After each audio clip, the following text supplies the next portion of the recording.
মুনাফিকদের পরিচয় সম্পর্কে বলছি। মুনাফিকরা হচ্ছে দ্বিমুখী চরিত্রের লোক।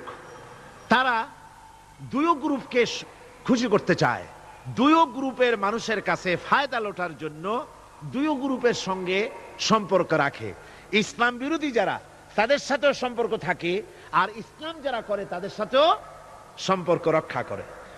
কোরআনে কারীম ওদের ব্যাপারে বলা হয়েছে, আল্লাহ রাব্বুল আলামিন বলেন, فَإِنْ كَانَ لَكُمْ فَتْحٌ مِّنَ اللَّهِ قَالُوا أَلَمْ تَكُنْ مَعَكُمْ। তোমাদের যদি ফাতহ হয়, তোমাদের যদি বিজয় হয়, মুসলমানদের যদি বিজয় হয়, তাহলে তারা মুসলমানদের কাছে গিয়ে বলে, আমরা কি আপনাদের সাথী ছিলাম না? আমরা তো আপনাদেরই লোক, তো আপনাদেরই লোক, সবসময় আপনাদের কাছে ঘুরেছি, চান্দা টান্দা দেওয়ার চেষ্টা করছি, আমরা তো আপনাদেরই লোক, আজকে আপনাদের বিজয় হয়েছে, এই বিজয়ে আমরাও শামিল। এভাবে করে মুসলমানদের বিজয় হলে তারা এগিয়ে আসে। আর যদি কাফেরদের জয় হয়, وَإِنْ كَانَ لِلْكَافِرِينَ نَصِيبٌ قَالُوا أَلَمْ نَسْتَحْوِذْ عَلَيْكُمْ। কাফেরদের যদি বিজয় হয়, তাহলে কাফেরদের কাছে গিয়ে বলে, আমরা তো তোমাদের সাথীরই লোক, আর মুসলমানদের অত্যাচার থেকে বাঁচাবার জন্য তোমাদেরকে আমরা বড় চেষ্টা করেছি, মুসলমানেরা যাতে তোমাদের উপর অত্যাচার করতে না পারে, সেজন্য রাত দিন আমরা পরিশ্রম করেছি, আমরা তোমাদের সাথীরই লোক। এই বলে দুই দিকে ফায়দা লুটতে চায়। ওদিকে আপনার মুসলমানদের কাছেও ফায়দা লুটতে চায়, আবার কাফেরদের বিজয় হলে সেখানেও তারা ফায়দা লুটতে চায়। মুনাফিকরা হলো সুবিধাবাদী। মুনাফিকরা কি? সুবিধাবাদী, সুবিধাবাদ জিন্দাবাদ, এই চরিত্রের লোক। সূরা তাওবার মধ্যে বলা হয়েছে, তাবুকের যুদ্ধে আল্লাহর নবী যখন মুসলমানদেরকে দাওয়াত দিলেন যুদ্ধে যাওয়ার জন্য, জিহাদে যাওয়ার জন্য, লোকেরা সব প্রস্তুতি নিল। মুনাফিকরা তখন গিয়ে রাসূলের কাছে আরজ করলেন। মুনাফিকরা বলল, হে আল্লাহর নবী, আমার কোমরে ব্যথা, কেউ বলল আমার মাথায় যন্ত্রণা, কেউ বলল আমার মেয়ের বিবাহ, কেউ বলল আমার ফসল পেকেছে, এই সময় যেতে পারবো না। নানান অজুহাত দিয়ে তারা যাওয়া থেকে বিরত রইল। আল্লাহ রাব্বুল আলামিন এদের চরিত্র সম্পর্কে কোরআনে কারীমের মধ্যে বলে দিলেন, লাউ কানা আরাদান করিবান ওয়া সাফারান কাসিদান লাত্তাবাউক ওয়ালাকিন বাউদাত আলাইহিমুশ শুক্কা। আল্লাহ পাক বলছেন, লাউ কানা আরাদান করিবান ওয়া সাফারান কাসিদান, যদি সফর হতো সহজ, সফরটা যদি, রাস্তাটা যদি সুগম হতো, আর ফায়দাটা যদি সহজলভ্য হতো, লাত্তাবাউক, তাহলে অবশ্যই এই লোকেরা আপনার অনুসরণ করত। যেহেতু পথ খুব কঠিন, শত শত মাইল যেতে হবে মদিনা থেকে তাবুকের প্রান্তরে, বহুত কষ্ট, উট আছে, ঘোড়া আছে, আবার অনেকের নাই, পায়ে হেঁটে যেতে হবে, খাবার আছে, আবার অনেকের কাছে নাই, খেতে কষ্ট হবে, যেতে কষ্ট হবে, পথে কষ্ট হবে, রৌদ্রে কষ্ট হবে, এই সব কষ্ট। আর ফায়দা খুব তাড়াতাড়ি জিততে পারবো তাও তো এখানে ধারণা নাই। মুনাফিকরা বলেছে, মুসলমানরা যখন জিহাদে যাচ্ছে, বলেছে যাও, এরা মক্কার কুরাইশ না, রোমকদের সাথে লড়াই হবে, টের পাবা, রোমকরা ঝুলাইয়া পিটাইয়া জনমের যুদ্ধের স্বাদ মিটাইয়া দেবে। এইভাবে করে মুসলমানদেরকে ভয় দেখিয়েছে, নিজেরাও যায় নাই, ওদেরকেও বাধা দিয়েছে। আল্লাহ বলছেন, ও নবী, যদি রাস্তাটা খুব সুগম হতো, আর যাইয়েই যদি যুদ্ধে জয়লাভ করার মতো ধারণা ওদের থাকতো, গনিমতের মাল অনেক পাবে, এই চিন্তা যদি থাকতো, লাত্তাবাউক, তাহলে অবশ্যই এরা আপনার সাথে যেত। কিন্তু বিষয়টা হচ্ছে, ওয়ালাকিন বাউদাত আলাইহিমুশ শুক্কা, বিষয়টা হচ্ছে এই পথটা বড় কঠিন, মোটেই সুগম নয়, এই জন্য তারা বিরত রয়েছে, আপনার সাথে যায় নাই। আর ফিরে যখন রাসূল এলেন, যখন আল্লাহর নবী জিহাদে বিজয়ী হয়ে যখন ফিরে এলেন মদিনায়, আল্লাহ রাব্বুল আলামিন বলেন, এই মুনাফিকরা সকলের আগে রাসূলের সঙ্গে দেখা করেছে। ওয়াসায়াহলিফুনা বিল্লাহি লাবিস্তাতানা লাখারাজনা মাআকুম, সাথে এসে বলছে যে, তারা কসম করে বলছে, আল্লাহ পাক বলছেন, ওরা কসম করে বলে, ওরা কসম করে বলে যে আল্লাহর কসম, যদি হুজুর আমাদের সামর্থ্য থাকতো, শক্তি থাকতো, কেবল যে কোমরটা ব্যথা করতেছিল, কেবল যে মাথায় যন্ত্রণা ছিল, কেবল যে আমাদের ধানগুলো, আমাদের ফসলগুলো পেকে গেছিল, নইলে কি আমরা বসে থাকি, আপনার সাথেই জিহাদে আমরা শরীক হয়ে যেতাম। এইভাবে তারা হচ্ছে মুনাফিক চরিত্রের, সব সময় সুবিধাবাদী লোক তারা। তাদের ভিতর এবং বাইরে রয়েছে বৈসাদৃশ্য। মুখে যে কথা বলে অন্তরে সেটা না, অন্তরে যেটা মুখে আর একটা। এটা কাদের লক্ষণ? মুনাফিকদের। কোরআনে কারীমে রব্বুল আলামিন বলেন, ইয়াকুলুনা বিআলসিনাতিহিম মা লাইসা ফি কুলুবিহিম। তারা সেই কথাই মুখ দিয়ে উচ্চারণ করে যে কথা তাদের মনের ভিতরে নাই, মনে একটা মুখে একটা। এটাই হলো মুনাফিকদের চরিত্র। আর এদের আরেকটা কোয়ালিটি হলো, আপনারা দেখবেন মুনাফিক চিনবেন, মুনাফিক কে তা চিনতে খুবই সুবিধা হবে। এরা হচ্ছে মুসলিম জাতির বিপদ যদি দেখে দারুণ খুশি হয়। বসনিয়ায় মুসলমানেরা মরে, একটা টু শব্দও করবে না। কিন্তু দেশে যদি কোন রকম কিছু হয় নাই, তাও অস্থির সাম্প্রদায়িক সাম্প্রদায়িক বলে গালি দিয়া একবারে চায়ের কাপে ঝড় তুলে বসে। ঠিক কিনা কর? ঠিক কিনা? বাবরি মসজিদ ভাঙা হয়েছে, সেই উপলক্ষে ভারতে শত শত মসজিদ ভাঙতেছে অহরহ, সে ব্যাপারে কথা নাই। শনির আখড়া ভাঙলো কিনা তা দেখার জন্য রাত দিন 24 ঘন্টা যাওয়া হচ্ছে। মুসলমানেরা বিপদে পড়লে তাদের কলজা আনন্দে ফুর্তিতে ভরে যায়। মুসলমানের যখন বিপদে পড়ে তারা দারুণ খুশি হয়। আর মুসলমানদের যদি বিপদ হয়, বিপদে খুশি। আর মুসলমানরা যদি সুখ পায়, সমৃদ্ধি পায়, তাহলে তারা বেজার হয়ে যায়, কলজে জ্বলে যায়। আল্লাহ রাব্বুল আলামিন বলেন, ইম তামসাসকুম হাসানাতুন তাসুহুম ওয়া ইন তুসিবকুম সাইয়্যাতুন ইয়াফরাহু বিহা। মুমিনদের যদি ভালো হয়, মুসলমানদের যদি সুখ এবং সমৃদ্ধি আসে, তাহলে মুসলমানদের সুখ সমৃদ্ধিতে তাদের কলিজা জ্বলে পড়ে যায়, অসন্তুষ্ট হয় দারুণ ভাবে। আর যদি মুসলমানদের বিপদ আসে, মুসিবত আসে, খুশিতে তাদের কলিজা একেবারে দারুণ ভাবে তাদের খুশিতে উদ্বেল হয়ে পড়ে। মুনাফিকদের আরেকটি চরিত্র হচ্ছে হকপন্থী এবং বাতিলপন্থীদের রোশানাল হতে নিরাপদে থাকার জন্য প্রতারণামূলক সম্পর্ক রাখে। প্রতারণামূলক সম্পর্ক মুসলমানদের কাছেও ভেড়ে, আবার ওদের সঙ্গেও ভেড়ে।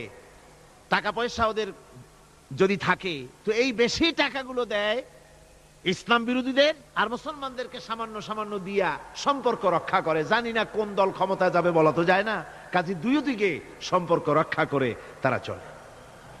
আল্লাহ রাব্বুল আলামিন বলেন, ইউরিদুনা আন ইয়ামানুকুম ওয়া ইয়ামানু কওমাহুম। ওরা চায় দুই সম্প্রদায়ের সঙ্গে সম্পর্ক রক্ষা করে প্রতারণামূলক আচরণ করে নিজেদেরকে টিকিয়ে রাখার জন্য চেষ্টা করে। মুনাফিকদের অবস্থা হচ্ছে, তারা ইসলামের ক্ষতি সাধনের জন্য সারাক্ষণ চেষ্টা সাধ্য করতে থাকে। আর ইসলামের বিচার পদ্ধতি মুনাফিকদের পছন্দ নয়। ইসলামের যে কোনো বিচার পদ্ধতি শুনলেই তাদের দারুণ জ্বালা করে। যেমন ইসলামের বিচার পদ্ধতি হলো, চোর পুরুষ হোক আর নারী হোক, উভয়ের হাত কেটে দাও। এ শুনলে তারা বলে এটা হলো বর্বর আইন।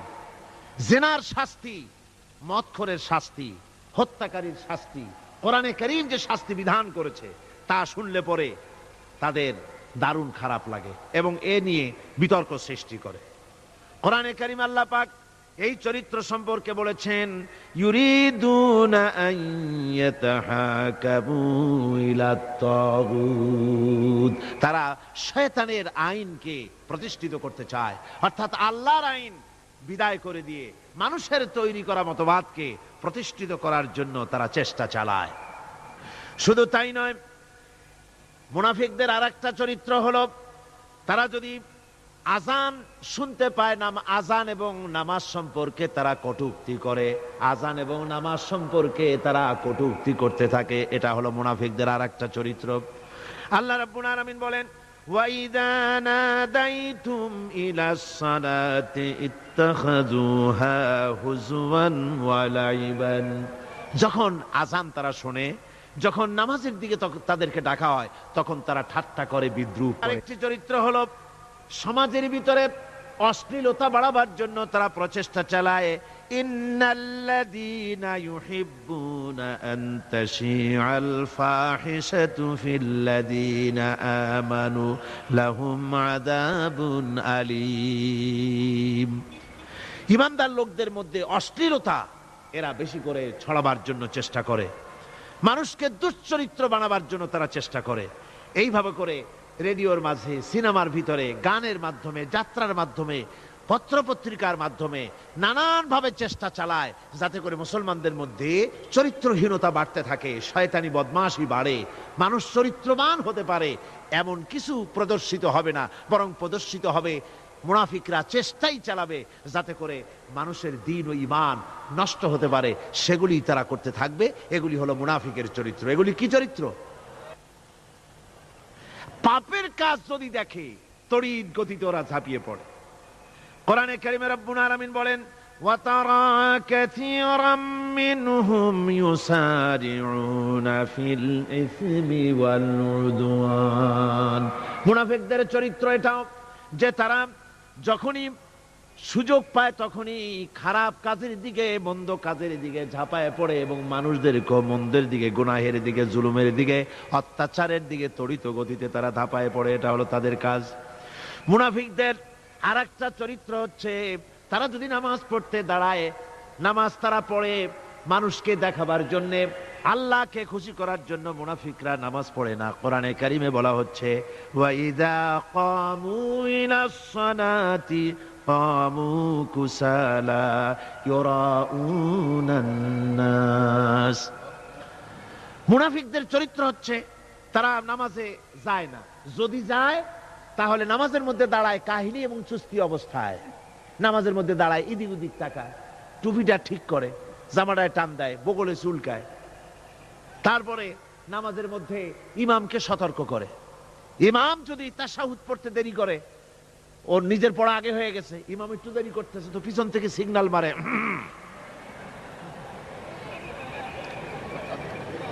এগুলি নামাজ হচ্ছে।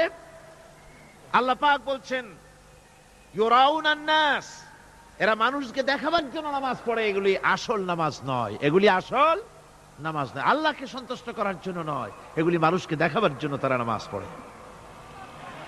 আমার ভাইরা, ইসলামের চরিত্রগুলি, কাজগুলি তারা করতে চায় না।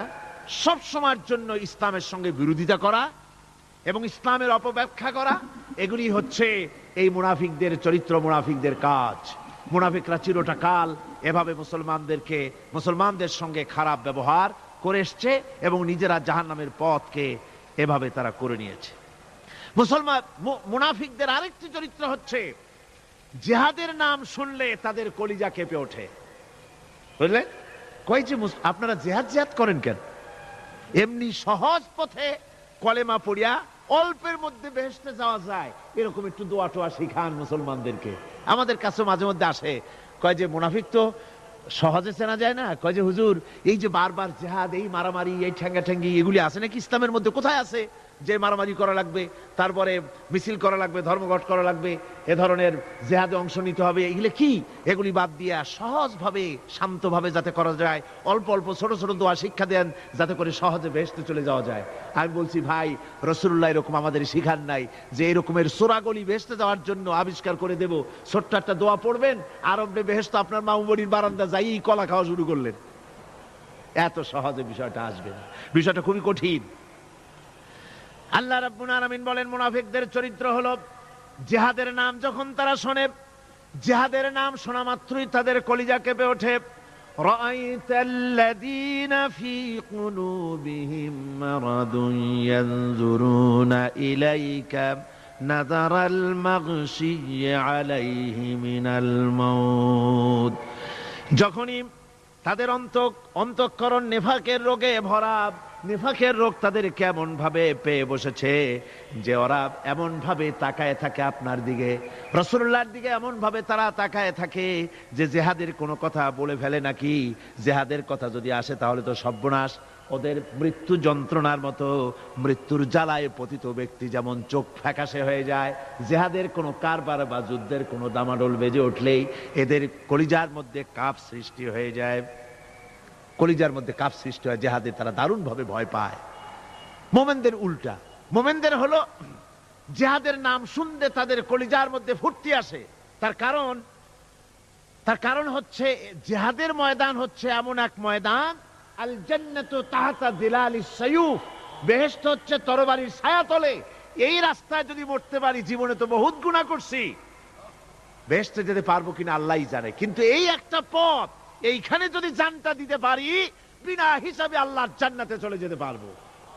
আর শাহাদাতের মত হচ্ছে পিঁপড়ায় কাটার যন্ত্রণার চাইতে বেশি কিছু না। মোমেনদের দিলের জন্য খুশি হয়, আর ওদের দিল দারুণ কষ্ট তারা পেতে থাকে।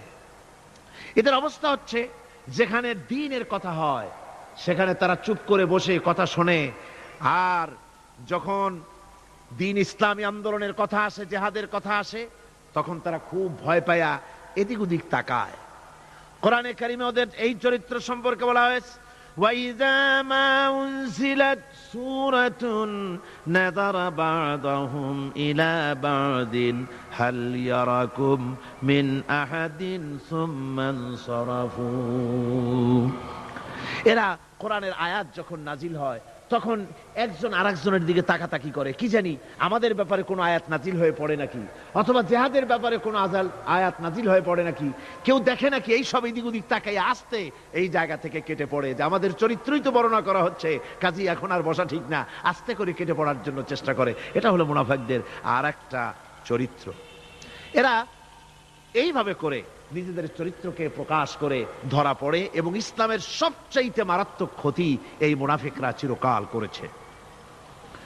আল্লাহ রাব্বুল আলামিন বলেন, মুনাফিকদের ব্যাপারে মুসলমানদের বিপদ হলে তারা দারুণ ভাবে খুশি হয়, আর মুনাফিকদের চরিত্র হলো মুসলমানদের উপকার হলে, ভালো হলে তারা দারুণ ভাবে অসন্তুষ্ট হয়ে যায়।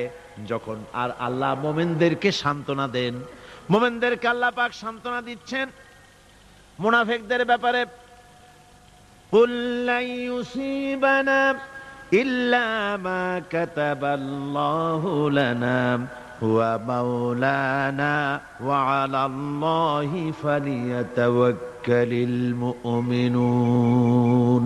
মুনাফিকদের শোনায় দাও।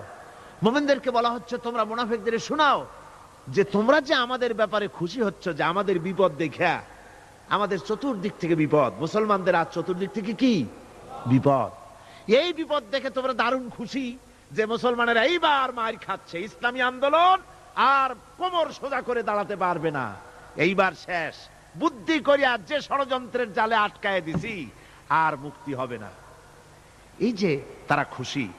আল্লাহ রাব্বুল আলামিন বলেন, মুমিনেরা তোমাদের ঘাবড়াবার কোনো কারণ নাই, তোমরা বলে দাও কুল লা ইউসিবানা ইল্লা মা কাতাবাল্লাহু লানা, তোমরা শোনায় দাও যে আমাদের কিছুই হয় না, আমাদের শুধু তাই হয় যা আল্লাহ রাব্বুল আলামিন আমাদের জন্য লিখে রেখেছেন। আমাদের তাকদীরে যেটা আছে ওটাই হবে, এর থেকে বেশি কিছুই হবে না। তিনি আমাদের মাওলা, তিনি আমাদের মনিব, তিনি আমাদের প্রভু, আর সমস্ত মুমিনদের উচিত সেই আল্লাহর উপরই নির্ভর করা। তবে তোমরা জেনে রাখো, তোমরা আমাদের জন্য যে জিনিসের অপেক্ষা করছো, কুল হাল তারাব্বাসুনা বিনা ইল্লা ইহদাইল হুসনাইন, তোমরা আমাদের জন্য যে জিনিসের অপেক্ষা করতেছো, আল্লাহ বলছেন মুমিনেরা তোমরা বলো, তোমরা মুনাফিকদের বলো যে আমাদের ব্যাপারে তোমরা যে জিনিসের অপেক্ষা করছো তার দুটি ভালোর একটি ছাড়া কি, অর্থাৎ তোমরা আমাদের জন্য অপেক্ষা করতেছো আমরা যেন মরে যাই, আমরা যেন শেকস্ত খাই। তো আমরা যদি পৃথিবীতে মরে যাই তাহলে তো আমরা শহীদ হয়ে গেলাম, আর আমরা যদি বেঁচে থাকলাম তো আমরা তো গাজী হয়ে গেলাম।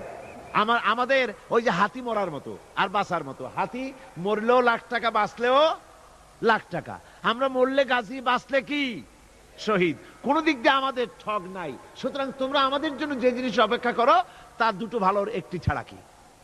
আর আমরা তোমাদের ব্যাপারে, তোমরা যেমন আমাদের ব্যাপারে অপেক্ষা করতেছো, আমরাও তোমাদের ব্যাপারে আরেকটা জিনিসের অপেক্ষা করছি, ওয়া নাহনু নাতারাব্বাসু বিকুম আইয়ুসিবাকুমুল্লাহু বিআযাবিন মিন ইনদিহি আও বিআইদিনা, আমরাও তোমাদের জন্য অপেক্ষা করতেছি একটা জিনিসের, তোমরা আমাদের জন্য দুটি জিনিস অপেক্ষা করো, আমরাও তোমাদের জন্য দুটি জিনিস অপেক্ষা করছি। তা হচ্ছে এই, তোমাদের শাস্তিটা আল্লাহ নিজে দিবেন না আমাদের হাত দিয়ে দেওয়াবেন, আমরা সেইটার অপেক্ষা করতেছি। ফাতারাব্বাসু ইন্না মাআকুম মুতারাব্বিসুন। সুতরাং তোমরা অপেক্ষা করতে থাকো, আমরা অপেক্ষা করতে থাকি। ব্যাপারটা কোথায় গিয়ে দাঁড়ায় আসো আমরা সকলে তা লক্ষ্য করি। সুতরাং এই মুনাফিকদের এই হচ্ছে চরিত্র, চিরকাল ইসলামের সঙ্গে বিরোধিতা করা, মুসলমানদের সাথে ঠাট্টা বিদ্রুপ করা, এটাই হচ্ছে তাদের চরিত্র। এই চরিত্র দিয়েই তারা ইসলামকে চিরকাল ক্ষতিগ্রস্ত করে এসেছে। রাসূল পাক সাল্লাল্লাহু আলাইহি ওয়াসাল্লাম এই মুনাফিকদের সম্পর্কে বলেছেন যে মুনাফিকরা হচ্ছে ইদা হাদা গাদারা, যখন তারা ওয়াদা করে সে ওয়াদাকে তারা খেলাফ করে, এটা হচ্ছে মুনাফিকদের একটা চরিত্র। তারপরে তাদের কাছে কোনো জিনিস আমানত রাখলে ইদা উতুমিনা খানা, যখন আমানত রাখা হয় সে আমানতের তারা খিয়ানত করে। তারপরে যখন তারা ঝগড়ায় লিপ্ত হয় তখন তারা পরস্পরকে গালাগালি করে। আর যদি তারা কথা বলে কথার মধ্যে কথায় কথায় তারা মিথ্যে কথা বলে। এই হচ্ছে মুনাফিকদের চরিত্র। এরপরে মুনাফিকরা শুধু রুজি রুটি আর পেট নিয়েই তারা ব্যস্ত থাকে। মুনাফিকদের এই চরিত্র কোরআন এবং হাদিসে আল্লাহ রাব্বুল আলামিন স্পষ্ট করে মানুষের সামনে তুলে ধরেছেন, যাতে করে আমরা মুনাফিকি চরিত্র থেকে রক্ষা পেতে পারি। এই মুনাফিকদের সম্পর্কে সর্বশেষ কথা, আল্লাহ রাব্বুল আলামিন যেহেতু মুনাফিকরা ইসলামের সবচাইতে বেশি ক্ষতি করেছে, সেই জন্য আল্লাহ রাব্বুল আলামিন নবীকে বলেছেন যে আপনি যদি এদের ব্যাপারে ইস্তাগফির লাহুম আও লা তাস্তাগফির লাহুম ইন তাস্তাগফির লাহুম ৭০ মাররাতান ফালান ইয়াগফিরাল্লাহু লাহুম, আপনি যদি এদের জন্য ক্ষমা চান, আর ক্ষমা আপনি নাই চান, এমনকি ৭০ বারও যদি আপনি মুনাফিকদের জন্য আমি আল্লাহর কাছে ক্ষমা প্রার্থনা করেন, আমি আল্লাহ রাব্বুল আলামিন মুনাফিকদেরকে ক্ষমা করে দেব না। মুনাফিক হচ্ছে চরমভাবে ক্ষতিগ্রস্ত, দুনিয়াও ক্ষতিগ্রস্ত হবে, আখিরাতেও তারা ক্ষতিগ্রস্ত হবে। আল্লাহ পাকের কত বড় কথা যে কিয়ামত পর্যন্ত মুনাফিকদের জন্য হুজুর সাল্লাল্লাহু আলাইহি ওয়াসাল্লামকে বলা হচ্ছে ৭০ বারও যদি তাদের জন্য আপনি আমার কাছে ক্ষমা চান, আমি মুনাফিকদেরকে কখনো ক্ষমা করব না। সুতরাং আমাদেরকে বুঝতে হবে মুনাফিকি চরিত্র সবচাইতে নিকৃষ্ট চরিত্র, আর এই চরিত্রে আল্লাহ পাক সবচাইতে বেশি অসন্তুষ্ট হন। আল্লাহ পাক তাই বলছেন, কাবুরা মাকতান ইনদাল্লাহি আন তাকুলু মা লা তাফআলুন। আল্লাহর কাছে সবচাইতে বেশি ক্রোধ উদ্রেককারী এই ব্যাপারটাই যে তোমরা যা বলো তা তোমরা করো না, এটা বড় মারাত্মক ব্যাপার, আল্লাহ এটাকে সহ্য করেন না। সুতরাং মুমিনদেরকে আয়াত থেকে শিক্ষা গ্রহণ করতে হবে, মুনাফিকি ছাড়তে হবে, আনুগত্য করতে হবে, সবটাই আল্লাহর। কার আনুগত্য হবে? আল্লাহ এবং রাসূলের আনুগত্য জীবনের সকল ক্ষেত্রেই করতে হবে। এটাই মুসলমানদের জন্য ঈমানের সবচেয়ে বড় দাবি। তারপরে রব্বুল আলামিন বলেন, ইন্নাল্লাহা ইউহিব্বুল্লাযীনা ইউকাতিলুনা ফি সাবিলিহি সাফফান কাআন্নাহুম বুনিয়ানুম মারসুস। আল্লাহ পাক বলছেন, আল্লাহ নিশ্চয়ই ভালোবাসেন সেই সব লোকদেরকে যারা কাতারবন্দী হয়ে আল্লাহর রাস্তায় লড়াই করে, সীসা ঢালা প্রাচীরের মতো ইস্পাত কঠিন দৃঢ় হয়ে যারা কাতারবন্দী হয়ে সুসংবদ্ধ হয়ে আল্লাহর জন্য যারা লড়াই করে। এখানে বলা হচ্ছে যে লড়াইটা হবে আল্লাহর জন্য, সংগ্রাম হবে কার জন্য? ইউকাতিলুনা ফি সাবিলিহি। লড়াই কিন্তু লড়াইটা কখনই দেশ দখল করা, তা আবার মানুষের তৈরি করা আইন কানুন প্রতিষ্ঠার জন্য দেশ দখল করার সংগ্রাম, মানুষের তৈরি করা মতবাদকে প্রতিষ্ঠা করার সংগ্রাম, এই জাতীয় যত রকমের সংগ্রাম আছে, যত রকমের জিহাদ আছে, এই সমস্ত সংগ্রামকে, লড়াইকে ইসলাম জায়েজ করে না। এগুলি মুসলমানদের জন্য একদম নিষিদ্ধ। মুসলমানরা লড়াই করবে কেবলমাত্র আল্লাহর রাস্তায়, ফি সাবিলিহি, জিহাদ ফি সাবিলিল্লাহ ওয়া তুজাহিদুনা ফি সাবিলিল্লাহ। লড়াই হবে কার পথে? সবে চিল্লায় বলেন লড়াই কার পথে? লড়াই কি? জেহাদ কি? জেহাদ এই নয় যে আপনি লাঠি ঠেঙ্গা নিয়ে তারপরে বাইর হবেন আর হিন্দু খ্রিস্টান যেখানে পাবেন সমানে মারিয়া শেষ করে ফেলাবেন। এর নাম জেহাদ নয়। জেহাদ হচ্ছে আল্লাহর রাস্তায় সংগ্রাম করা, লড়াই করা। সেই লড়াইটা কি? যে কোনো উদ্দেশ্যকে সফল করার জন্য প্রচেষ্টা চালানো, প্রাণান্তকর প্রচেষ্টা চালানো, ওই প্রচেষ্টার নামই হচ্ছে কি? জেহাদ। সুতরাং এই জেহাদটা হবে আল্লাহর রাস্তায়, সংগ্রাম হবে আল্লাহর রাস্তায়। কি উদ্দেশ্যে? দ্বীন প্রতিষ্ঠার উদ্দেশ্যে। কোরআনে কারিমে রব্বুল আলামিন বলেছেন, আল্লাযীনা আমানু ইউকাতিলুনা ফি সাবিলিল্লাহ, যারা নাকি ঈমানদার তারা লড়াই করে আমি আল্লাহর রাস্তায়, আমি আল্লাহর পথে তারা লড়াই করে, সংগ্রাম করে আমার দেওয়া জীবন ব্যবস্থা প্রতিষ্ঠার জন্য। ওয়াল্লাযীনা কাফারু ইউকাতিলুনা ফি সাবিলিত তাগুত, আর যারা নাকি কাফের, ভালো করে শোনেন, আল্লাহ পাক বলছেন যারা নাকি কাফের তারাই লড়াই করে মানুষের তৈরি করা তাগুতের পথে লড়াই করে, অর্থাৎ আল্লাহর দেওয়া রাসূলের দেওয়া বিধানকে বাদ দিয়ে মানুষের তৈরি করা, অন্যের তৈরি করা মতবাদ প্রতিষ্ঠার পিছনে সংগ্রাম করে। এখন আপনি দেখেন এই পৃথিবীতে সমাজতন্ত্র কার তৈরি? মানুষের। আল্লাহর না মানুষের? জোরে বলেন, এটা কার তৈরি? আল্লাহর না মানুষের? জাতীয়তাবাদ কার তৈরি? আল্লাহর না মানুষের? পুঁজিবাদ কার তৈরি? আল্লাহ না মানুষের? সমাজতন্ত্র কার তৈরি? আল্লাহ না মানুষের? ধর্মনিরপেক্ষতাবাদ কার তৈরি? আল্লাহ না মানুষের? এই সমস্ত মতবাদকে মানুষের তৈরি করা, এসব মতবাদকে প্রতিষ্ঠিত করার জন্য যারাই সংগ্রাম করে, যারাই লড়াই করে, আল্লাহ পাক বলেছেন ওয়াল্লাযীনা কাফারু ইউকাতিলুনা ফি সাবিলিত তাগুত, এরা হচ্ছে লড়াই করে তাগুতের পথে, শয়তানের পথে। কার পথেগুলি? শয়তানের পথ। জোরে বলেন, এই পথগুলি কার? শয়তানের পথ। যারা মুমিন তারা লড়াই করবে আল্লাহর পথে। সুতরাং লড়াই হতে হবে সব সময় আল্লাহর পথে। আর সেই লড়াই বিচ্ছিন্ন ভাবে নয়, কাতারবন্দী হয়ে সুসংহত সাংগঠনিক প্রক্রিয়ায় সুশৃঙ্খল ভাবে সাংগঠনিক ফয়সলা সিদ্ধান্তকে মেনে নিয়ে আমিরের হুকুমকে অনুসরণ করে ঐক্যবদ্ধভাবে যদি লড়াই হয়, সে লড়াইয়ে বিজয় আসবে আল্লাহর পক্ষ থেকে। বিচ্ছিন্ন ভাবে নয়, ঐক্যবদ্ধভাবে কাজ করতে হবে। এই আয়াতের মূলনীতির ভিত্তিতে রাসূল পাক সাল্লাল্লাহু আলাইহি ওয়াসাল্লামের নেতৃত্বাধীন এমন এক মহা সামরিক শক্তি গড়ে উঠেছিল, যার সামনে তদানীন্তন রোম পারস্য পদানত হয়েছিল। সুবহানাল্লাহ পড়ে। সুতরাং এমন একটি বাহিনী গড়ার জন্য মুমিনদের প্রতি বলা হচ্ছে যে তোমরা হবে সেই ধরনের বাহিনী যারা নাকি লড়বে আল্লাহর রাস্তায়, আল্লাহর পথে লড়াই করবে নিজেদের জান এবং মাল দিয়ে, ঐক্যবদ্ধভাবে। তারপরে আল্লাহ রাব্বুল আলামিন বলছেন وَإِذْ قَالَ مُوسَى لِقَوْمِهِ يَا قَوْمِ لِمَ تُؤْذُونَنِي وَقَدْ تَعْلَمُونَ أَنِّي رَسُولُ اللَّهِ إِلَيْكُمْ فَلَمَّا زَاغُوا أَزَاغَ اللَّهُ قُلُوبَهُمْ وَاللَّهُ لَا يَهْدِي الْقَوْمَ ফাসিকিন। স্মরণ করো মুসা আলাইহিস সালামের কথা। এই কথাগুলি আল্লাহ মুসলমানদের স্মরণ করাচ্ছেন। কাদেরকে? মুসলমানদেরকে। মুসা আলাইহিস সালামের কথা স্মরণ করো। তিনি তার কওমদেরকে বললেন, হে কওম, হে আমার জাতি, তোমরা কেন আমাকে উৎপীড়িত করছো, কেন আমাকে কষ্ট দিচ্ছ? ওয়াকাদ তা'লামুনা আন্নী রাসূলুল্লাহি ইলাইকুম, আর একথা তোমরা ভালো করেই জানো যে আমি তোমাদের জন্য রাসূল হয়ে এসেছি আল্লাহর পক্ষ থেকে।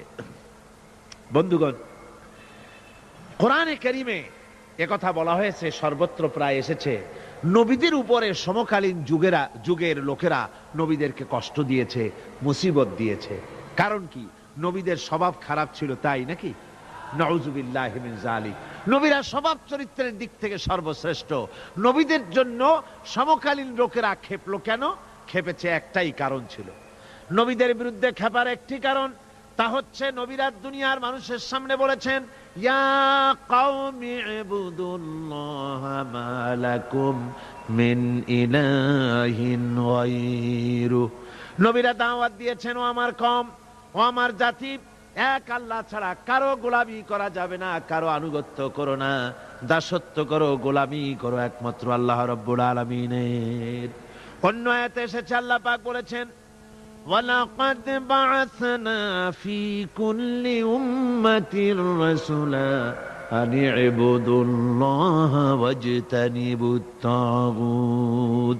আমি এমন কোন জাতি নাই, এমন কোন দল নাই যাদের জন্য নবী প্রেরণ করি নাই।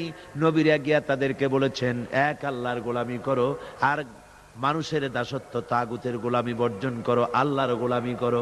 এই কথা বলার সঙ্গে সঙ্গে তাগুত খেপে গেছে। কে খেপে গেছে? কে খেপেছে? তাগুত সহ্য করতে পারে নাই। তাগুত বলা হয় সেই শক্তিকে যে শক্তি নিজে শুধু আল্লাহর আইন অমান্য করে বসে থাকে না, অন্যদেরকেও আল্লাহর আইন অমান্য করতে বাধ্য করে। ওরাই খেপে গেল। ওরা খেপে মার আরম্ভ করে দিল। হযরতে মুসা আলাইহিস সালাম মার খেয়েছেন। হযরতে মুসা আলাইহিস সালাম, হযরতে ঈসা আলাইহিস সালাম, ইব্রাহিম আলাইহিস সালাম, নূহ আলাইহিস সালাম, এমন কোন পয়গম্বর আছেন যিনি মার খান নাই? কোরআনে কারীম বলা হচ্ছে, ইয়া হাসরাতান আলাল ইবাদ মা ইয়াতিহিম মির রাসূলিন ইল্লা কানু বিহি ইস্তাহজিউন। আফসোস বান্দার উপরে, এমন একজন রাসূলও পাঠাই নাই যার সঙ্গে সমকালীন যুগের লোকেরা ঠাট্টা করে নাই, বিদ্রুপ করে নাই, পাগল বলে নাই। এমন একজনও পাঠাই নাই। যাকেই পাঠিয়েছি তার সাথে সমকালীন লোকেরা ঝগড়া বিবাদ করেছে, মারধর করেছে, অত্যাচার করেছে।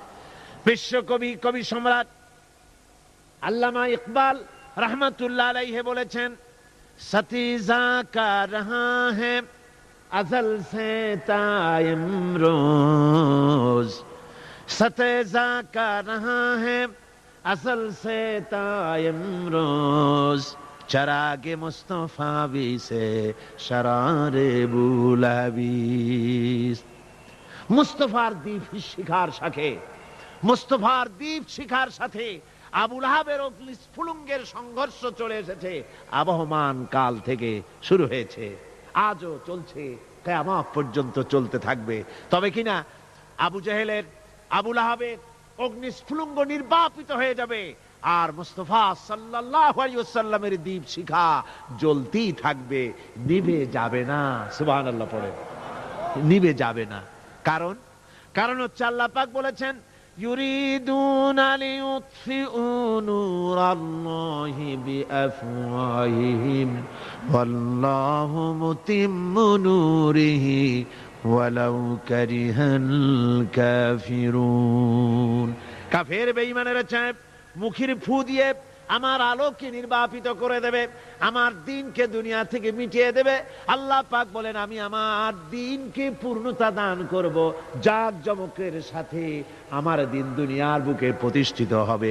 তাতে কাফেরদের কলিজার ভিতরে যতই জ্বালা যন্ত্রণা হোক না কেন, ওদের মনে যত কষ্ট হোক, ইসলাম প্রতিষ্ঠিত হবে। আল্লাহ বলেছেন। কে বলেছেন? আল্লাহ পাক। আমি আমার দ্বীনকে পূর্ণতা দান করব। সুতরাং কাফেররা বাধা দিল নবীদের। কারা বাধা দিল? কাফেররা। যারা বাধা দিল তারা সংখ্যায় 3 শ্রেণী। কয় শ্রেণী? ভালো করে মনে রাখেন। 3 শ্রেণীর লোকেরা নবীদেরকে বাধা দিয়েছে। মুসা আলাইহিস সালাম বলছেন, কেন আমাকে কষ্ট দিচ্ছ অথচ তোমরা জানো যে আমি আল্লাহর রাসূল? এই যে পয়গম্বরদেরকে বাধা দিল 3 শ্রেণীর লোকেরা। কারা দিল? 3 শ্রেণীর লোকেরা দিল। প্রথম শ্রেণী হচ্ছে রাষ্ট্র শক্তি। প্রথম কারা? 2 নম্বরে বাধা দিল বিত্তশালী, যাদের টাকা আছে, পয়সা আছে, বড় লোক। এই বিত্তশালী ধনাঢ্য ব্যক্তি হলো 2 নম্বর। আর 3 নম্বরে বাধা দিল ধর্মের নামের এক শ্রেণীর ব্যবসায়ীর দল। তাহলে কয়টা হলো? 3টা। 3 শ্রেণীর লোকেরা বাধা দিয়েছে নবীদেরকে। বর্তমানে তারা আর নাই। জি, বর্তমানেও আছে, ভবিষ্যতেও থাকবে। 3 শ্রেণীর লোকেরাই বাধা দিয়েছে, বর্তমানেও দিচ্ছে, ভবিষ্যতেও দিবে। এই 3 শ্রেণীর প্রথম শ্রেণী হলো রাষ্ট্রশক্তি। রাষ্ট্রশক্তি বাধা দিল কেন? কেন বাধা দিল? রাষ্ট্রশক্তি যেমন ফেরাউন, রাষ্ট্রশক্তি নমরুদ, রাষ্ট্রশক্তি হচ্ছে আবু জেহেল, আবু লাহাব, আবু সুফিয়ান, উতবা, সাইবা, মুগীরা, এরা বাধা দিল, রাষ্ট্র শক্তি বাধা দিল। বাধা দেওয়ার কারণ হলো রাসূলুল্লাহ বলেছেন, নবীরা বলেছেন, তারা বলেছেন সবাই ইয়া কওমি ইবুদুল্লাহ মা লাকুম মিন ইলাহিন গায়রু। নবীজি বলেছেন ইয়া আইয়ুহান নাস কুলু লা ইলাহা ইল্লাল্লাহ তুফলিহু। ও মানব সকল, ঘোষণা করে দাও কোনো ইলাহ নাই, কোনো আইনদাতা নাই, কোনো বিধানদাতা নাই, আল্লাহ ছাড়া করো উপাস্য নাই, মাবুদ নাই। এই কথাগুলি যখন নবীরা বলেছেন, তখন সমকালীন রাষ্ট্র শক্তি বুঝতে পেরেছে আমাদের মাতবাড়ি তো আর চলবে না, মাতবাড়ি শেষ। যদি লা ইলাহা ইল্লাল্লাহ হয় তাহলে তো আমরা থাকি না। কারা থাকে না? রাষ্ট্র শক্তি। কারা থাকে না? কোন? আমি আপনাদের কাছে যে মাঝে মধ্যে কথা জিজ্ঞেস করি, আপনারা কি তাতে বেজার হন নাকি? জিজ্ঞেস করি এই জন্যে যাতে আপনাদের কথাগুলি মনে থাকে। রাষ্ট্র শক্তি বাধা দিল এই কারণেই যে আমরা তো তাহলে আর থাকি না। লা ইলাহা, কোনো ইলাহ নাই, কোনো আইনদাতা নাই, কোনো বিধানদাতা নাই, কোনো শাসনকর্তা নাই, কেউ নাই আল্লাহ ছাড়া। একমাত্র আইন চলবে আল্লাহর। তাহলে আমরা লাগি কোন কাজে? আমাদের তো নেতৃত্ব থাকবে না, আমাদের মাতবাড়ি থাকবে না, আমাদের আইন চলবে না, আমরা তো বেকার হয়ে যাব। সুতরাং এইটাকে বন্ধ করতে হবে, এটাকে বন্ধ করতে হবে, এটা বন্ধ করতে হবে। এই আইন যদি চালু হয় তাহলে তো মৌজ করা যাবে না, ফুর্তি করা যাবে না, ইট ড্রিঙ্ক এন্ড বি মেরি, এগুলি তো আর চলবে না। ডু ফুর্তি নো চিন্তা, এসব তো আর চলবে না। মদ খাওয়া, জুয়া খেলা, শয়তানি করা, বদমাশি করা, জনগণের টাকা নিয়ে নিজের বাপের সম্পত্তি মনে করে তা গ্রহণ করা, এভাবে করে সর্বনাশ করা তো আর চলবে না, মাতবাড়ি তো চলবে না। সুতরাং ঠেকাও। এই ঠেকাও আন্দোলন চলল। ফেরাউন মুসা আলাইহিস সালামকে ঠেকাইতে চাইল। মুসা আলাইহিস সালামকে ফেরাউন বলল, তুমি যে আল্লাহর নবী, এ কথা কেন বলো? তোমার সাহসটা কি? আমার বাড়ির দুধ কলা খেয়ে তুমি বড় হয়েছো, আমি তোমাকে বড় করলাম, আর আজকে তুমি নতুন করে ইলা একজন নিয়ে এসছো। তুমি যদি আমি ছাড়া কাউকে ইলা বলে মানো, লাআজআলান্নাকা মিনাল মাসজুনিন, অবশ্যই তোমাকে কারারুদ্ধ করে রাখবো, জেলখানায় ঢুকাই দেব। হযরতে মুসা আলাইহিস সালাম বলেন, ফেরাউন রে, তুমি কারে ভয় দেখাও? তোমার জেলের ভয় দুনিয়ার অন্যরা করতে পারে, আমাকে তুমি চিনতে পারো নাই। আমি আল্লাহর পয়গম্বর, তোমার জেলের পরোয়া করি না। মুসা আলাইহিস সালামের সঙ্গে ফেরাউনের সংঘর্ষ শুরু হলো। মুসা আলাইহিস সালাম দরিয়ার কিনারে বসে উম্মতদেরকে তিনি হেদায়েত দিতেছেন। এমন সময় ফেরাউন তার দলবল নিয়ে এসেছে, তিন দিক থেকে ঘেরাও করেছে, পালাবার কোনো রাস্তা নাই। হযরতে মুসা আলাইহিস সালামের উম্মতেরা বলল, ইন্না লামুদরাকুন, আমরা ধরা পড়ে গেছি, আর তো পালাবার উপায় নাই, আর বাঁচার উপায় নাই। তিন দিক থেকে আক্রান্ত হয়েছি, আর সামনে সমুদ্র, যাব কোথায়? সামনে হচ্ছে নদী, পালাবো কোথায়? পালাবার তো জায়গা নাই, তিন দিক থেকে আটকা পড়েছি, এবার বুঝে মরে যাব। মুসা আলাইহিস সালাম বললেন, মোটেও ভয় পেও না, আল্লাহ আমাদের সাথে আছেন। রব্বি সাইয়াহদিন, আল্লাহ অবশ্যই আমাদের পথ দেখাবেন। জোরে কোন সুবহানাল্লাহ। মুমিনদের ভয় পাওয়ার কোনো কারণ আছে নাকি? দেখেন কি ঈমান! তিন দিক থেকে আক্রান্ত, পালাবার রাস্তা নাই। মুসা আলাইহিস সালাম বলছেন, ভয় পেও না, আল্লাহ আমাদের পথ দেখাবেন। আর আল্লাহ রাব্বুল আলামিন অর্ডার করে দিলেন, ও মুসা, হাতে যে লাঠি আছে ওই লাঠি দিয়ে দরিয়ার উপরে আঘাত করো। দরিয়ার উপরে তিনি আঘাত করলেন, দরিয়া ফেড়ে গেল। নদীর ভিতর থেকে একটা রাস্তা না, 12টা রাস্তা তৈরি হয়ে গেল। এগুলি গল্প না কোরআন শরীফ আছে? কোথায় আছে? 12টা রাস্তা হয়ে গেল। মুসা আলাইহিস সালাম তার দলবল নিয়ে ওই রাস্তা দিয়ে আরামসে চলে যেতেছেন, নদীর ওপারে চলে যাবেন। এদিকে ফেরাউন চলে এসেছে, দরিয়ার কিনারে এসে রাস্তা দেখে আনন্দে মাতোয়ারা হয়ে গেছে। দেখলো যে বাহ, সুন্দর মোটরওয়ে, হাইওয়ে, বিরাট রাস্তা। সুতরাং সেও তার দলবল নিয়ে নেমে গেছে। দরিয়ার মাঝখানে যখন ফেরাউন এসেছে, মুসা আলাইহিস সালাম চলে গেছেন ওপারে, ও তখন মাঝখানে এসেছে। আল্লাহ রাব্বুল আলামিন পানির প্রতি অর্ডার করলেন, রাস্তা বন্ধ করে দে। রাস্তা হয়েছিল কার হুকুমে? আল্লাহ বলে দিলেন রাস্তা বন্ধ করে দে। এ পর্যন্ত বলার কোনো দরকার নাই। আল্লাহ যখন এরাদা করেন, বলেন কুন, আর সাথে সাথে হয়ে যায়। আল্লাহ কুন বললেন, রাস্তা হলো, আবার কুন বললেন, রাস্তা বন্ধ হয়ে গেল। এবার পানির ভিতরে তুফান শুরু হয়ে গেল। বিরাট তরঙ্গমালার ভিতরে ফেরাউনের দলবল চুবনি খেয়ে ডুবে ডুবে মরে যেতেছে। ফেরাউন এবার একা বেঁচে, সব শেষ হয়ে গেছে, কেউ আর বেঁচে নাই। ফেরাউন একবার উপরে ওঠে, আর একবার নিচে চলে যায়। চুবনি খেতে খেতে পেট তো রীতিমতো পটকা মাছের মতো মোটা হয়ে গেছে। মুখ দিয়েও পানি পড়ে, নাক দিয়েও পানি পড়ে, বাঁচার কোনো উপায় নাই। দেখে ফেরাউন এবার বলতেছে, আমানতু আন্নাহু লা ইলাহা ইল্লাল্লাযী আমানাত বিহি বানু ইসরাঈল। আমি ঈমান এনেছি আল্লাহ ছাড়া কোনো ইলাহ নাই। ওই আল্লাহর উপর ঈমান এনেছি যে আল্লাহর উপর ঈমান এনেছে বানু ইসরাঈলেরা। ওয়া আনা মিনাল মুসলিমিন, আর আমি তো মুসলমান। এরপরও ফেরেশতারা আমারে সুবাইকা, আমি তো মুসলমান। আল্লাহ রাব্বুল আলামিন শুনায় দিলেন, আল আন ওয়াকাদ আসাইতা ক্বাবলু ওয়া কুনতা মিনাল মুফসিদিন। এখন তুমি বলতেছো আমি মুসলমান, ঈমান এনেছি, অথচ যতদিন সুযোগ পেয়েছিলে, বছরের পর বছর ধরে, শতাব্দীর পর শতাব্দী ধরে তুমি আমার বান্দাদের উপরে বিপর্যয় সৃষ্টি করেছো, ফাসাদ বরপা করেছো, মন গড়া আইন ও কানুন দিয়ে দেশকে চালায়েছো, আমার পয়গম্বরকে কষ্ট দিয়েছো। আজ আর তোমাকে শুধু মারবই না, তোমার শরীরকে আমি বাঁচায় রাখবো। তোমার শরীর পানিতে পচবে না, মাছেও খাবে না, স্থলভাগের কোনো প্রাণী তোমার শরীর খাবে না, নষ্ট করবে না। তোমার শরীরকে আমি বাঁচায় রাখবো, যাতে দুনিয়ায় যত মানুষ পৃথিবীতে আছে, তোমার মতো নমরুদ আর ফেরাউন যদি কেউ হতে চায়, তাহলে তারা যেন বোঝে যে আল্লাহ ইচ্ছে করলে এইরকম শুটকি বানায়া রাখতে পারবে। আমার বন্ধুগণ, পয়গম্বরদের বাধা দিল, ফেরাউন বাধা দিয়েছিল এই কারণে, নমরুদ বাধা দিল এই কারণে। নমরুদ বলল, আমি হচ্ছি তোমাদের ইলাহ, মান আশাদ্দু মিন্না কুওয়া, আমার চাইতে শক্তিশালী আর কে আছে? আমি তো বড় শক্তিশালী। আনা রাব্বুকুমুল আলা, আমি তোমাদের বড় প্রভু। আবার কে বলতেছে লা ইলাহা ইল্লাল্লাহ, এগুলি কোনো ব্যাপার না। এই বলে ইব্রাহিম আলাইহিস সালামকে মারার চেষ্টা করেছিল। আল্লাহ পাক হযরত ইব্রাহিমকে টিকায় রাখলেন, আর নমরুদ রে জুতা মারিয়া দুনিয়া থেকে বিদায় করে দিলেন। ঠিক কিনা কোন? ফেরাউন রে মারলেন কি করিয়া? চুবাইয়া। আর নমরুদ গেল জুতা খাইয়া, শেষ হয়ে গেল।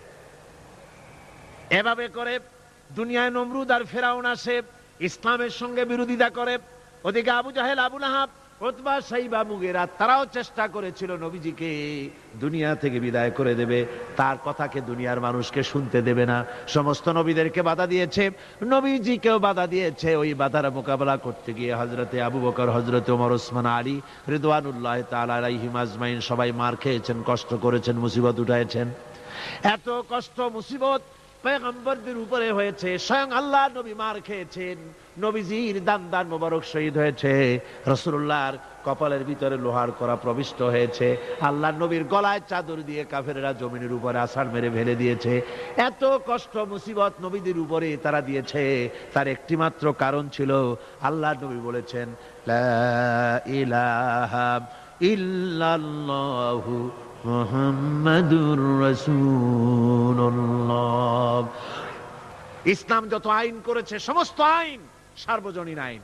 যেমন সুদ, মনে রাখুন, সুদ যদি কোন দেশ আল্লাহর কোরআন অনুযায়ী হারাম ঘোষিত হয়, আল্লাহ তো হারাম করে দিয়েছেন, দেশে যদি সুদ মুক্ত ব্যাংকিং চালু হয়, তাহলে উপকৃত হবে শুধু মুসলমান না সব জাতের মানুষ? সব জাতের মানুষ। সুদ দিয়ে মানুষ শোষিত হয়। মদ যদি বন্ধ হয়ে যায়, রাষ্ট্রশক্তি যদি কোরআনের আইন অনুযায়ী, আল্লাহ বলেছেন মদ হারাম, মদ যদি নিষিদ্ধ ঘোষিত হয়, উপকার পাবে কি শুধু মুসলমানে না সবাই উপকার পাবে? জেনা যদি বন্ধ হয়ে যায়, সরকার কর্তৃক জেনা যদি বন্ধ করে দেওয়া হয়, তাহলে উপকার কি মুসলমানদের না সারা পৃথিবীর সমস্ত মানুষের? পর্দা করা ফরজ, এই পর্দার প্রথা যদি চালু হয়, তাহলে নারীর ইজ্জত রক্ষা হবে শুধু মুসলমানদের না সারা পৃথিবীর সমস্ত নারীর? তো দেখুন, ইসলামের মদ বলেন, সুদ বলেন, ঘুষ বলেন, জেনা বলেন, জুয়া বলেন, যত রকমের আইন ইসলাম করেছে, চোরের হাত কাটা আইন হোক, আর আপনার হত্যাকারীকে কতল করাই হোক, কিসাস হোক, যত রকমের আইন করেছে সমস্ত আইন দ্বারা উপকৃত হবে সারা পৃথিবীর সমস্ত মানুষ। এই জন্য ইসলাম সাম্প্রদায়িক নয়, মুসলমানের অসাম্প্রদায়িক নয়, ইসলাম হচ্ছে সার্বজনীন, ইসলাম হচ্ছে বিশ্বজনীন।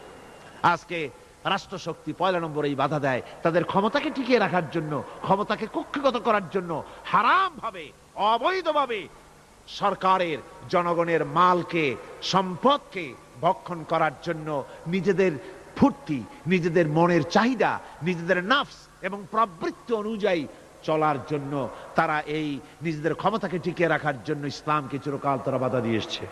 2 নম্বরে বাধা দিয়েছে যারা, সেটা হচ্ছে কি? বিত্তশালী ধনী ব্যক্তিরা, বিত্তশালী ধনাঢ্য ব্যক্তিরা, ওরাই ইসলামের চিরকাল ইসলামের বাধা দিয়ে আসছে, এখনো দিচ্ছে, ভবিষ্যতে দেবে, তবে সব না। ধনী হযরত ওসমান রাদিয়াল্লাহু তাআলা আনহু ধনী ছিলেন, ওই রকম ধনী ব্যক্তি এখনো আলহামদুলিল্লাহ কিছু কিছু আছে যারা হযরত ওসমান রাদিয়াল্লাহু তাআলা আনহুর মতো দুহাতে সম্পদ বিলায় দেয়, নাম কামাবার জন্য না, আল্লাহর রাস্তে দিয়ে দেয়। আছে না দুই একজন? আছে, সমাজে আছে। কিন্তু অধিকাংশ বিত্তশালী ব্যক্তিবর্গ তারা বাধা দেয় ইসলামকে। বাধা দেয় কেন? কারুন বাধা দিয়েছিল মুসা আলাইহিস সালামের জামানায়, হুজুরের জামানায় উমাইয়া বাধা দিয়েছিল। এভাবে করে প্রত্যেক যুগে বড় বড় ধনীরা তারা ইসলামকে বাধা দেয়। তাদের আল্লাহ তাদের টাকা দিয়েছে, পয়সা দিয়েছে, অবৈধভাবে তারা পয়সা নিজেরা উপার্জন করেছে। এই পয়সা দিয়ে তারা সাহায্য করে বাতিলকে, ইসলামকে সাহায্য করে না, ইসলামকে সাহায্য করে না। বাতিলকে অমুক দলের নেতা আসবে, অমুক দলের অমুক আসবে, 50,000 টাকা দিয়ে দেয়, 50,000 টাকা, 2 লাখ টাকা, 5 লাখ টাকা, অমুকের ইলেকশন তো দিয়ে দিল 5 লাখ, 10 লাখ, 20 লাখ, কোটি খানেক টাকা দিয়ে গেল, 2-3 কোটি দিয়ে দিল। কিন্তু ইসলামের কোরআনের মাহফিল হবে, তাফসীর হবে, 5টা টাকা বাইরেতে কলজেটা ছটফট করতে থাকে এই সব লোকে, ঠিক কিনা কন? ইসলামের জন্য কাজ হবে, ইসলামের জন্য কোন প্রোগ্রাম হাতে নেওয়া হয়েছে, অথবা ইসলামের জন্য নির্বাচন হচ্ছে, এই ধরনের যত রকমের প্রক্রিয়া আছে, এই প্রক্রিয়াগুলি করতে গেলে পরে তখন তাদের থেকে টাকা বের হতে চায় না, বাতিলকে সাহায্য করে চূড়ান্ত ভাবে, আর ইসলামকে দিতে চায় না। তার কারণ ইসলাম যদি ক্ষমতায় যায় তাহলে অবৈধ পন্থায় যেসব টাকা রোজগার করা হয়েছে এই পথগুলি বন্ধ হয়ে যাবে। তাই তাদের ভয় ইসলামের প্রতি, যেগুলি পথ যদি বন্ধ হয়ে যায় তাহলে তো আমাদের ফুর্তি আর চলবে না, মৌত চলবে না, জেনাবে বিচার চলবে না, শয়তানি বদমাশি চলবে না। সেই জন্য তাদের টাকা দিয়ে তারা ইসলামকে দুহাতে ঠেকাবার জন্য তারা প্রচেষ্টা চালায়। কথা বুঝতে পেরেছেন? এরপরে 3 নম্বরে যারা বাধা দেয় তারা হলো ধর্মের নামের এক শ্রেণীর ব্যবসায়ীর দল। ধর্মের নামের এক শ্রেণীর ব্যবসায়ী দল, এরা হচ্ছে আল্লাহ রাব্বুল আলামিন কোরআনে কারীমের মধ্যে বলেছেন, ইয়া আইয়ুহাল্লাযীনা আমানু ইন্না কাসীরাম মিনাল আহবারি ওয়ার রুহবানি লায়াকুলুনা আমওয়ালান নাসি বিল বাতিল ওয়া ইয়াসুদ্দুনা আন সাবিলিল্লাহ। আল্লাহ রাব্বুল আলামিন বলেন, বিশ্বাসীরা শোনো, আরেক দল লোক হচ্ছে যারা আহলে কিতাবের এক শ্রেণীর পীর দরবেশ আলেম জাতীয় এক শ্রেণীর লোক, যারা নাকি আহবার এবং রহবান, কোরআনের পরিভাষায় বলা হয়েছে এদের কাজ হলো মানুষের মালকে, সম্পদকে বাতিল পন্থায় ভক্ষণ করা। নিজেদেরকে জনগণের সামনে এভাবে পেশ করে যে তারাই যেন বেহেশতের এজেন্ট, তাদেরকে খুশি করতে পারলেই আল্লাহ খুশি হয়ে যাবে। এই জাতীয় একটা ভাব দ্বারা তারা মানুষের সামনে নিজেকে পেশ করে থাকে, আর ধর্মের বিভিন্ন অনুভূতি দিয়ে মানুষের কাছ থেকে টাকা পয়সা শোষণ করে নেওয়ার পথ চালু করে দেয়, সহজে ভেস্তে যাওয়ার পথ চালু করে দেয়। এ ধরনের অনেক বেদাত পূর্ণ কাজ তারা করে, আর বেদাত আর শিরকের মাধ্যমে ধর্মীয় অনুভূতি দিয়ে মানুষের কাছ থেকে টাকা পয়সা লুট করে নেওয়ার জন্য চেষ্টা করে। এই যে আপনি দেখেন বর্তমানে যে রজব মাস, এটা সাবান শুরু হয়েছে বোধহয়, রজব মাস চলে গেল, রজব মাস আসলে পরে খাজা বাবার মহব্বতের লোকের আর অভাব থাকে না, এমনি নামাজ পড়ে না, কিন্তু রজব মাস আসলে পরে তখন ড্যাগ নিয়ে ড্যাগের উপরে লাল কাপড় চড়াই দিয়া, শালু কাপড় চড়াই দিয়া তারপরে টাকা পয়সা রোজগার করার জন্য দারুণ ভাবে চেষ্টা করে। খাজার এত মহব্বত, নামাজ পড়ে না একক তো, বললেন নামাজ পড়ে না, খাজার দারুণ মহব্বত করে।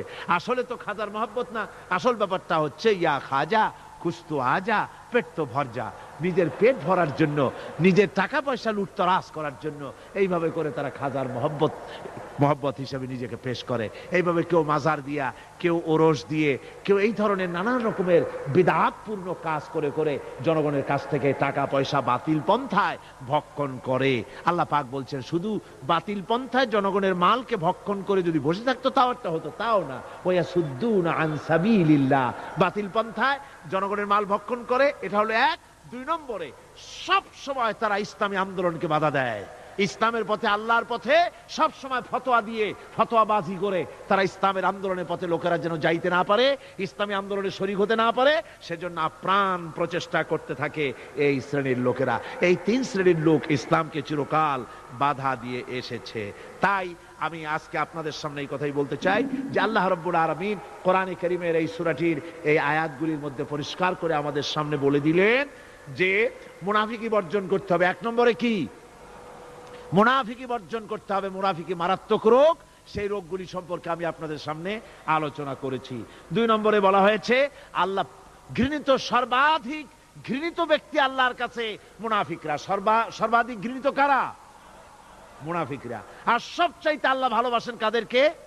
যারা নাকি কাতারবদ্ধভাবে আল্লাহর রাস্তায় লড়াই করে আল্লাহর দ্বীন প্রতিষ্ঠার জন্য, তারা হলো আল্লাহর সবচাইতে বেশি প্রিয়। আর তিন নম্বরে আজকের আলোচনায় আসলো যে নবীদেরকে যেভাবে জ্বালা যন্ত্রণা দিয়েছে কাফের বেঈমানেরা, ওই জ্বালা যন্ত্রণার সিলসিলা চলতেছে, চলবে। তবে মনে রেখো, বনী ইসরাঈলেরা যেভাবে মুসা আলাইহিস সালাম, ঈসা আলাইহিস সালামকে বাধা দিয়ে যেভাবে বিপদগ্রস্ত হয়েছে, তোমরা মুসলমানেরা যদি নবীদেরকে এভাবে নির্যাতন করো, তোমাদেরকেও নির্যাতিত হতে হবে। আল্লাহর গজব তোমাদের উপরেও আসবে। এখন আমি মোনাজাত করব। মোনাজাতের জন্য দাঁড়ানো ভাইরা বসেন। এই যে দাঁড়ানো ভাই যত আছেন, ডানে বামে সমস্ত মুসলমান মাহফিলের মাঝখানে যারা দাঁড়ায়ছেন সব বসুন। এক মুহূর্তের ভিতরে বসে পড়ুন। মোনাজাতে শরীক হন সমস্ত মুসলমান ভাইরা, যার যার জায়গায় বসে মোনাজাতে শরীক হয়ে যান। মোনাজাতের পর আজান হবে, এশার নামাজ বা জামাত আপনারা আদায় করে যাবেন। এত বড় জামাত যেন কেউ নষ্ট করবেন না। আপনাদের মাহফিলে আসা, বসা, শোনা সবটাই বরকতপূর্ণ হবে যদি জামাতে নামাজ আদায় করে যান। আর জামাত ছেড়ে যাওয়া, এটা কোরআনে কারীমের মাহফিলে শুনতে এসে জামাত না পড়ে যাওয়া, এটা একটা দারুণ বেবরকতি হবে। আমি আশা করব আপনারা কেউ জামাত ছেড়ে যাবেন না। উজুর ব্যবস্থা দেওয়া আছে বোধহয় নাকি? উজুর ব্যবস্থা আছে, উজু না থাকলে উজু করে নেবেন। মোনাজাত শেষ হওয়ার সাথে সাথে যাদের উজু নাই, উজু করে আসবেন। আল্লাহুম্মা আমিন। ربنا ظلمنا أنفسنا وإن لم تغفر لنا وترحمنا لنكونن من الخاسرين ربنا لا تزغ قلوبنا بعد إذ هديتنا وهب لنا من لدنك رحمة إنك أنت الوهاب أي الله تعالى হাজার হাজার মুসলমান নরনারী ঠান্ডাকে উপেক্ষা করে তোমার দ্বীনের কথা শোনার জন্য, কোরআনে কারীমের কথা শোনার জন্য এই মাঠে এসে হাজির হয়েছে। আল্লাহ তুমি দয়া করে মেহেরবানি করে আলোচনার সওয়াবটুকুন হুজুরে পুরনূর সাল্লাল্লাহু আলাইহি সাল্লামের রূহ মুবারকে পৌঁছে দাও। রব্বুল আলামিন, আমাদের মধ্য থেকে যাদের মা বাপ দুনিয়া থেকে জন্মের মতো বিদায় হয়ে গেছে, আল্লাহ কবরে যদি আযাব থাকে দয়া করে আযাব মাফ করে দাও। আল্লাহ আমাদের মা বাপের উপরে তোমার রহমত নাজিল করো। রব্বিরহামহুমা কামা রব্বায়ানি সগীরা, রব্বিরহামহুমা কামা রব্বায়ানি সগীরা। হায় আল্লাহ রব্বুল আলামিন, এই মাহফিলে যত লোক আছি আমরা, কার কোন ব্যাধি আছে, রোগ আছে, আমরা তুমি ভালো করে জানো। আমাদের প্রত্যেকের ব্যাধিকে তুমি শিফায়ে আজলা দান করে দাও। اللهم حبب إلينا الإيمان وزينه في قلوبنا وكره إلينا الكفر والفسوق والعصيان واجعلنا من الراشدين ربنا تقبل منا إنك أنت السميع العليم وتب علينا إنك أنت التواب الرحيم سبحان ربك رب العزة عما يصفون وسلام على المرسلين الحمد لله رب العالمين واجعل آخر كلمتنا عند الموت لا إله إلا الله محمد رسول الله